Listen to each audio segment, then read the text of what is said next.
신약성경 313페이지 에베소서 4장 17절. 그러므로 내가 이것을 말하며 주 안에서 증언하노니 이제부터 너희는 이방인이 그 마음에 허망한 것으로 행함같이 행하지 말라. 그들의 총명이 어두워지고 그들 가운데 있는 무지함과 그들의 마음이 굳어짐으로 말미암아 하나님의 생명에서 떠나 있도다. 그들이 감각 없는 자가 되어 자신을 방탕에 방임하여 모든 더러운 것을 욕심으로 행하되 오직 너희는 그리스도를 그같이 배우지 아니하였느니라. 진리가 예수 안에 있는 것 같이 너희가 참으로 그에게서 듣고 또한 그 안에서 가르침을 받았을진데 너희는 유혹의 욕심을 따라 썩어져가는 구습을 따르는 옛사람을 벗어버리고 오직 너희의 심령이 새롭게 되어 하나님을 따라 의와 진리의 거룩함으로 지으심을 받은 새 사람을 입으라.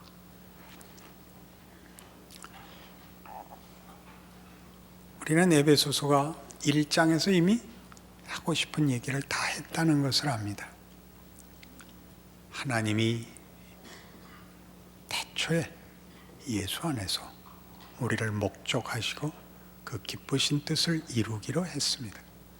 우리를 당신의 형상으로 만들고 그의 자녀로 만들기로 하셨습니다.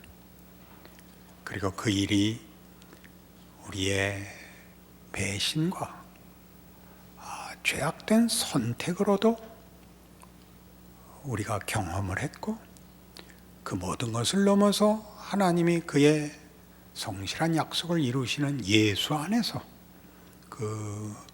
그것을 이루시는 하나님의 성실하심과 그 능력이 얼마나 굉장한가도 보게 하고 계십니다. 예수는 하나님이 무엇을 하려고 하셨는가에 대한 진정한 증언입니다. 우리를 그의 영광의 찬송이 되게 하려 하시는 것이죠. 예수가 가장 큰 증언이 되고 모든 근거가 되며 모든 약속의 성취가 되며 그 예수가 교회를 허락하십니다. 교회는 그의 몸이니 만물 안에서 만물을 충만케 하시는 자의 충만입니다. 자, 그러니 너희에게 주어진 인생을, 너희에게 주어진 조건들을 어떻게 살아야 하는가 이제 깨우치라. 그렇게 되는 것입니다. 철이 없을 때는 부모에게 어리광을 부리고 떼를 쓰고 자기 소원하는 것을 얻어가는 게 다지요. 도망가고 거짓말하고 하루하루를 넘어가는 게 다지만 철이 들면 그 책임과 영광을 알게 됩니다. 그것은 특별히 유명한 가문이거나 무슨 특별한 공직을 가져서만이 아니라 나라는 존재가 생겨난 뿌리, 그리고 그 성실한 인생, 그것이 누적되고 나에게까지 이어진 그 길이와 깊이를 깨닫게 됩니다. 감히 태만할 수 없는 인생이라는 걸 알게 되죠. 그런 걸 이해한다고 해서 인생이 쉬워지는 것이 아니라 인생에 대한 자세와 각오가 달라지죠. 그러니 우리는 예수를 믿고 나서 가장 크게 부닥치는 벽이 제가 보기에는 우리의 의지의 결여나 능력의 결여보다 이것을 다만 윤리나 명분으로 끌고 가는 게 제일 무섭습니다. 자기에게 주어진 구체적인 인생을 살라는 거죠. 구체적인 인생이라는 건 다른 거 아닙니다. 누구의 어머니고 누구의 남편이고 누구에게 부모고 누구에게 자식인 그것, 그것을 뭘로 살라고요? 여기 오늘 읽은 대로 그러므로 내가 이것을 말하며 주 안에서 증언하노니 이제부터 너희는 이방인이 그 마음에 허망한 것으로 행함같이 행하지 말라. 세상 사람들은 뭐가 허망한데요? 한 번 살고 만다고 체념하고 자폭하고 살죠. 하루하루를 떠넘기고 외면해서 죽어 없어질 것에 불과한 인생인 줄 알고 그렇게 살죠. 죽음이 끝이고 우리는 죽음을 지나 있는 부활로 가는 거죠. 예수 그리스도 안에서라는 모든 증언은 근거와 그것으로 하는 약속과 그것으로 요구되는 믿음은 예수의 부활에 가서 붙잡히는 거죠. 죽음을 넘어선 자리까지 가는 것이죠. 세상 사람들이 죽음이 그만인 인생을 살고 있는 것과 죽음을 넘어서 부활이 있는 것을 알아서 죽음을 우회하는 것이 아니라 죽음이 건너가야 되고 통과해야 되는 줄 아는, 그래서 죽음에 붙잡히지 않는, 허망하지 않은, 여기 오늘 나오는 대로 하면 무지함과 마음이 굳어짐, 감각 없는 자 되고 방탕에 자신을 방임하는 것입니다. 보십시오. 세상 사람들은 낙이 없습니다. 낙이 없습니다. 그러니 되는 대로 살 수밖에 없습니다. 윤리를 논하는 게 아닙니다. 허망하지요.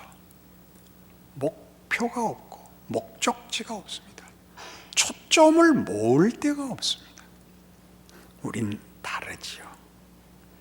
우리의 부활신앙이 다만 내세지향적으로 돼서 현실을 도피하는 것이라는 얘기를 하는 게 아닙니다. 죽음의 자리로 끌고 들어가는 현실을 살아내는데 죽음이 끝이 아닌 줄 아는 자의 기독교 신앙인들만 할 수 있는 십자가로 끌려가 죽음을 통과하는 인생을 사는 자로서 살라고 합니다. 고린도전서 11장에 한번 가보실래요?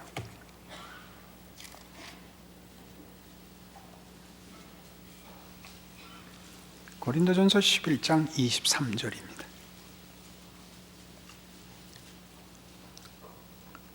내가 너희에게 전한 것은 주께 받은 것이니 곧 주 예수께서 잡히시던 밤에 떡을 가지사 축사하시고 떼어 이르시되 이것은 너희를 위하는 내 몸이니 이것을 행하여 나를 기념하라 하시고 식후에 또한 그와 같이 잔을 가지시고 이르시되 이 잔은 내 피로 세운 새 언약이니 이것을 행하여 마실 때마다 나를 기념하라 하셨으니 너희가 이 떡을 먹으며 이 잔을 마실 때마다 주의 죽으심을 그가 오실 때까지 전하는 것이니라. 죽으심을 기념한다 그랬죠? 언제까지요? 그가 다시 오실 때까지. 죽음을 기념합니다. 그가 죽음을 통과하여 부활해 간 거죠. 그가 다시 오실 것을 알고 있으니 죽음으로 끝나지 않았다는 걸 알죠. 그러나 그가 다시 오실 때까지 우리는 그의 죽음을 사는 겁니다.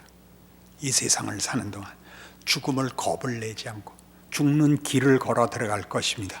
그가 다시 오실 때까지. 부활이라는 이름으로 죽음이 부정되고 외면되는 것이 아닙니다. 극복하는 거죠. 그 한복판을 지나가야죠. 거기서 갑자기 윤리와 이상과 대의를 꺼냄으로써 각각의 인생을 죽음의 길로 따라가야 되는 것을 슬쩍 떠넘기게 됩니다. 자신의 인생은 살지 못하고 남의 인생 붙잡고 싸우자 그럽니다. 제일 많이 하는 거 정치판에다 대고 하는 욕. 정치판에다 대고 하는 욕. 그따위 거 하지 마세요. 이 세상에 천국이 생기지 않아요. 이 세상은 결국 다 죽음으로 끌고 갈 거야. 그걸 건너다 보는 것, 그 한복판을 뚫고 지나갈 수 있는 것은 우리밖에 없어요. 그걸 사세요.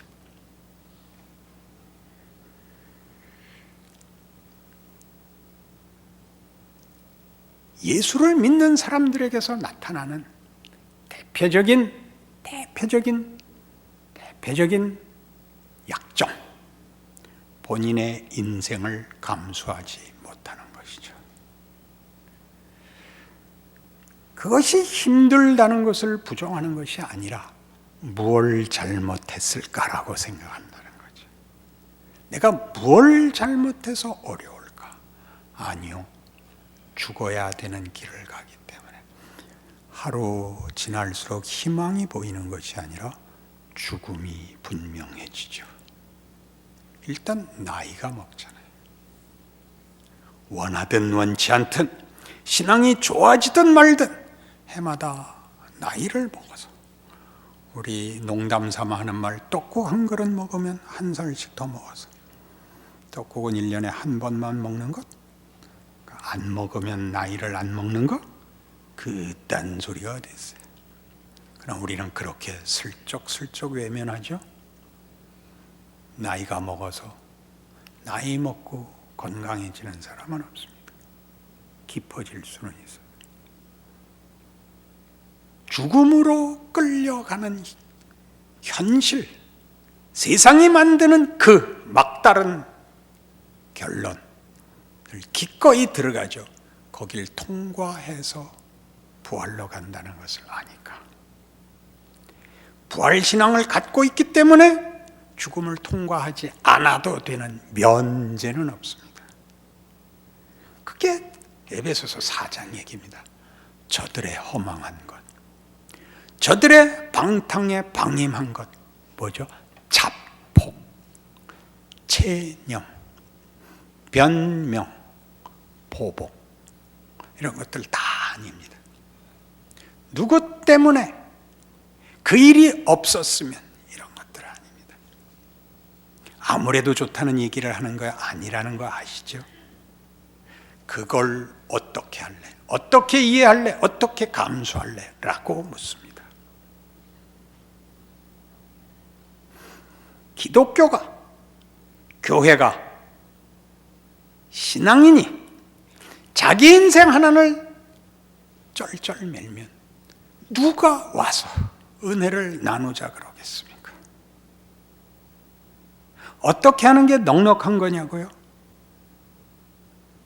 누구한테 여러분의 어려운 것을 저주하지 말아야죠. 누구한테 저주하지 말아야죠. 자식한테 하지 마죠. 부모한테 하지 마죠. 나라에다 하지 마죠. 민족에다 하지 마십시오. 세상에다 하지 마시고. 주께서 세상을 구하러 오셨답니다. 그러니 믿음을 갖고 살아가야죠. 뭐라고 그랬다고요? 본문에 다시 오셔서 자꾸 확인해야 돼요. 실컷 무슨 얘기했다고요? 교회 얘기했죠. 교회는 그의 몸입니다. 그리스도의 몸, 성육신의 반복입니다. 성육신의 재현, 각 개인에게 주는 성육신의 재판, 각 존재와 각 인생의 가치죠. 책임이고 명예죠. 그러므로 내가 이것을 말하며 주 안에서 증언하노니. 그러므로는 왜 튀어나왔다고요? 하나님의 어떤 뜻을 가졌으며 그 뜻이 얼마나 굉장한 것인가가 예수 안에서 증거되었으니, 그리고 그가 증거한 모든 것을 우리 모두에게 실제로 허락하시고 이루고 계셔서 교회를 세우셨단다.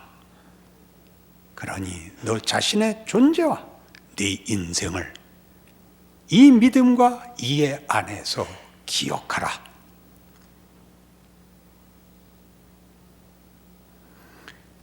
빌립보서 3장에 가면, 에베소 다음이 빌립보서입니다. 10절 이하의 이 중요한, 이 놀라운 증언이 있죠.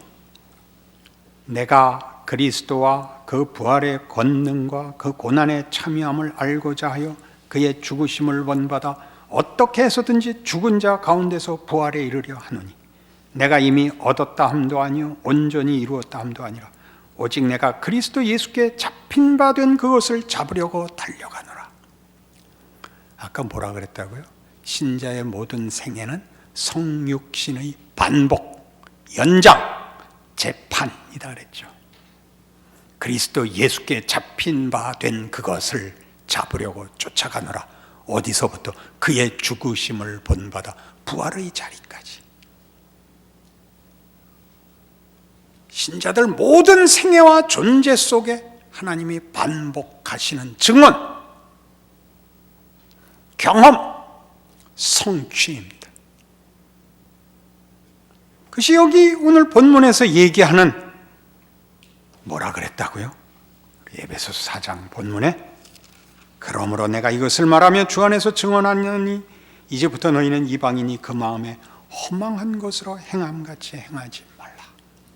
그들의 총명이 어두워지고 그들 가운데 있는 무지함과 그들의 마음이 굳어짐으로 말미암아 하나님의 생명에서 떠나있도다. 그들이 감각 없는 자가 되어 자신을 방탕에 방임하여 모든 더러운 것을 욕심으로 행하되 오직 너희는 그리스도를 그같이 배우지 아니하였느니라. 윤리적인 얘기하고 있는 거 아니라 그랬죠. 옳고 그른 얘기를 하는 게 아니에요. 정체성에 관한 거예요. 하나님이 누구신지를 아는, 그 하나님과 내가 어떤 관계이며 그 하나님이 나에게 무슨 목적을 갖고 계시는가를 아는 자에게 하는 얘기죠. 예수를 믿는다는 말이 가지는 내용입니다.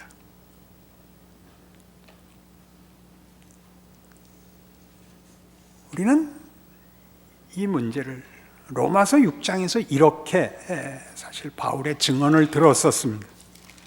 로마서 6장 얘기는 1절 이하에 3절 이하 이렇게 나왔습니다. 무릇 그리스도 예수와 합하여 세례를 받은 우리는 그의 죽으심과 합하여 세례를 받은 줄을 알지 못하느냐. 그러므로 우리가 그의 죽으심과 합하여 세례를 받음으로 그와 함께 장사되었느니 이는 아버지의 영광으로 말미암아 그리스도를 죽은 자 가운데서 살리심과 같이 우리로 또한 새 생명 가운데서 행하게 하려 함이라. 이 새 생명, 새 존재, 새 세상을 사는 것이죠. 부활이 끝인 세상, 죽음을 넘어가는 세상을 살게 된 거죠. 그 생명을 가지게 된 거죠. 뒤에는 이렇게 이어집니다. 만일 우리가 그의 죽으심과 같은 모양으로 연합한 자가 되었으면 또한 그의 부활과 같은 모양으로 연합한 자도 되리라. 우리가 알거니와 우리의 옛사람이 예수와 함께 십자가에 못 박힌 것은 죄의 몸이 죽어 다시는 우리가 죄에게 종노릇하지 아니하려 함이니 이는 죽은 자가 죄에서 벗어나 의롭다 하심을 얻었습니다. 만일 우리가 그리스도와 함께 죽었으면 또한 그와 함께 살 줄을 믿노니 이는 그리스도께서 죽은 자 가운데서 살아나셨으며 다시 죽지 아니하시고 사망이 다시 그를 주장하지 못할 줄을 알미로라.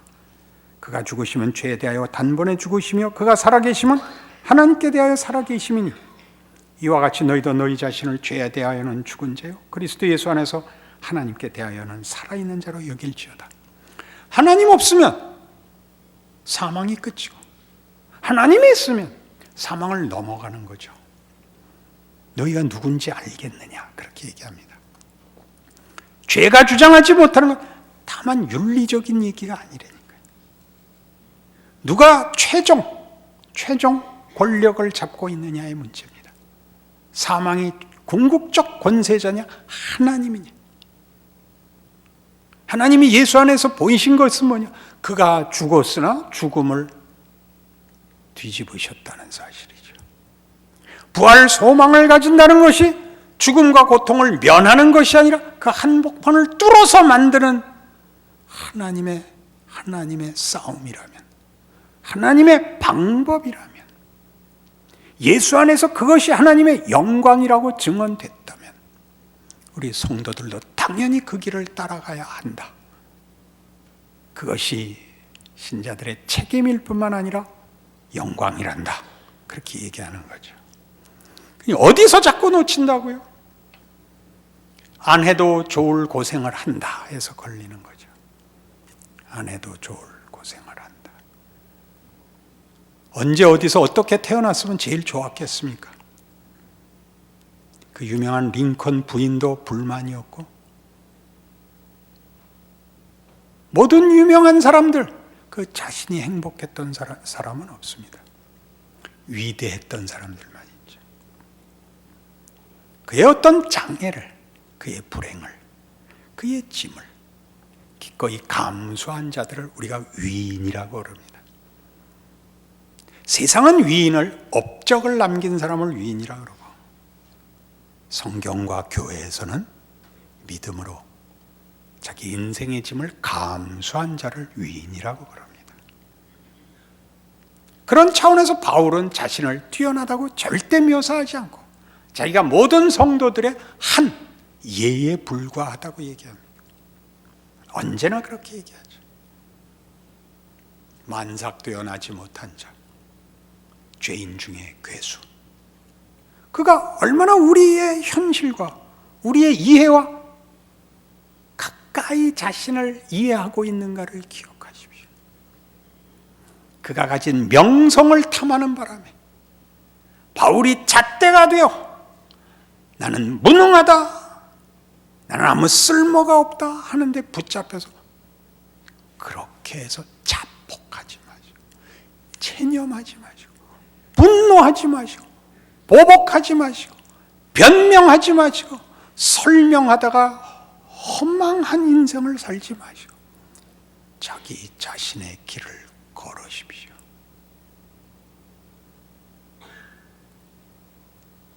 그걸 성육신의 길이라고 이해하지 못하면 걸을 수가 없습니다. 그렇지요. 이게 성경이 하는 위로고 격려고 약속이고 운명입니다. 여길 벗어나서 다른 길은 없습니다. 그러니 여러분들이 이렇게 멋대가리 없는 얼굴로 하고 있는 건 큰 죄입니다. 억울하다고요? 예수님하고 비교해봐. 이렇게 쉽게 비교하려는 게 아니라 그게 최선의 길, 하나님의 능력의 길, 하나님이 영광으로 여기는 길이랍니다. 아무나 올 수 있는 거 아닙니다.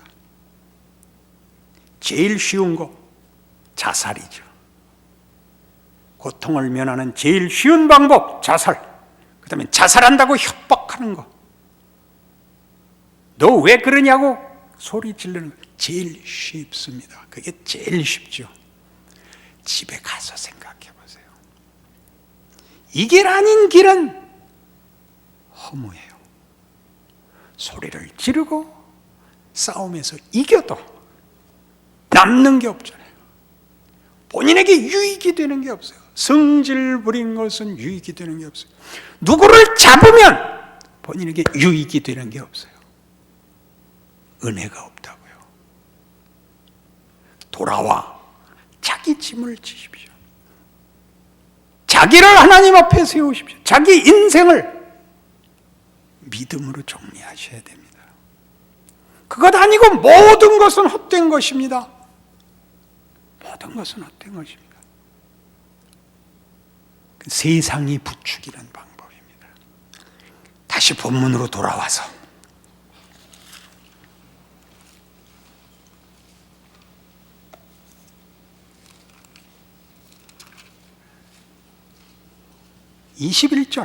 에베소 4장 21절 진리가 예수 안에 있는 것 같이 너희가 참으로 그에게서 듣고 또한 그 안에서 가르침을 받았을진데 너희는 유혹의 욕심을 따라 썩어져가는 구습을 따르는 옛사람을 벗어버리고. 이거 무슨 탐욕, 헛된 욕망 이런 거 아니고 자폭이라는 게 자폭. 유혹의 욕심. 야, 고생은 왜 하냐. 콱 집어 던져. 폭탄 끌어안고 죽는 게 제일 쉬워요. 그러지 말고 그거 내려놓고 살아야 돼요. 유혹의 욕심을 따라 썩어져가는 구습을 따르는 옛사람을 벗어버리고 오직 너희의 심령이 새롭게 되어 하나님을 따라 의와 진리의 거룩함으로 지으심을 받은 새 사람을 입으라. 얼굴이 환해지고 웃음이 나오고 기쁨이 넘쳐서 어쩔 줄 모르는 얘기 아니에요. 인내하고 믿음 지켜야 되는 분별과 인내와 순종을 말해요. 교회가 크고 은혜를 받고 그러면 인생이 쉬워지던가요? 교회에서 실컷 울고 감동해서 집에 갔는데 집에 가니까 설거지가 한가마 있는 거예요.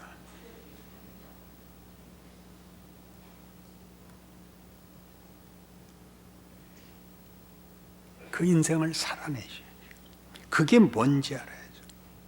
빨래 하나 하는 거, 청소 한 번 하는 게 위대한 일인 줄 알지 못하면 아무것도 할 수 없어요. 왜 내 인생은 이러냐? 어디서 예수님을 만나느냐? 그때 만나요. 예수님을 다른 데서 만난 건 난 다 구라라고 생각해요. 내가 나를 이해할 수 없는 하나님 앞에 가장 울부짖을 때 거기 예수가 먼저 와 있어요. 억울합니다. 그때 내가 맨 밑바닥입니다. 아닐걸. 그래요. 예수를 그때야 만나요. 예수를 다른 걸로는 이해가 가지 않아요. 예수는 우리 실존과 우리 삶과 경우의 최악과 최고의 모순, 최고의 불운, 절망의 저 끝, 거기에 가면 그 밖에 서 계세요. 여기 오기까지 나 못 만난다 그래요.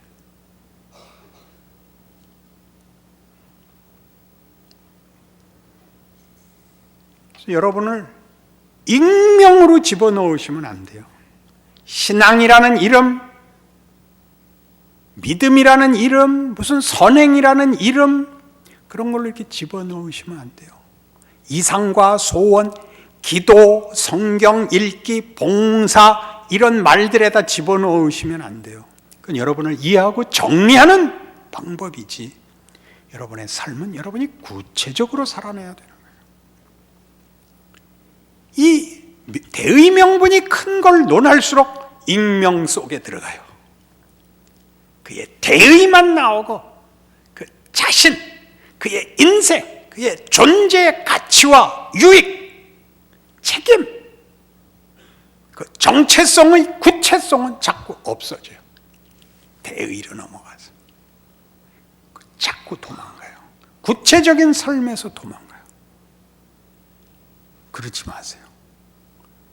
그건 거짓말이에요. 스스로를 기만하는 거예요. 믿음이라는 이름으로, 기도라는 이름으로 도망가지 마세요. 기도했으면 그렇게 사세요. 이게 옳은 길이야 라고 외쳤거든 다른 사람한테 하지 말고 자신에게 하세요. 그래서 하루를 더 버티세요. 그리고 하나님이 그렇게 일하신다는 걸 기억하세요. 예수를 만날 거예요. 그 옆에 아는 사람 하나 있을 거예요. 제가 있을 거예요. 거기 오세요. 저기 구름 위에 가 계시지 말고 땅에 발을 붙이고 땀 냄새 풍기면서 눈물로 얼룩진 얼굴로 따라 들어오세요. 위대한 길이에요. 아무나 오지 못하는 길이에요. 예수를 모르면 흉내낼 수도 상상할 수도 없는 길이에요. 그리고 예수가 산 그 길을, 하나님의 영광과 능력과 지혜를 우리가 우리의 생애에서 허락받고 있는 길이에요. 그 길을 걸으셔서 여러분의 그 얼굴이 더 깊어지시고 빛나길 바라요. 감사가 있길 바라고 남들 부러워하는 일 없기를 바랍니다.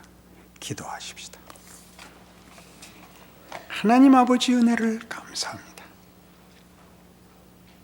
하나님, 누구를 탓할 문제가 아닙니다.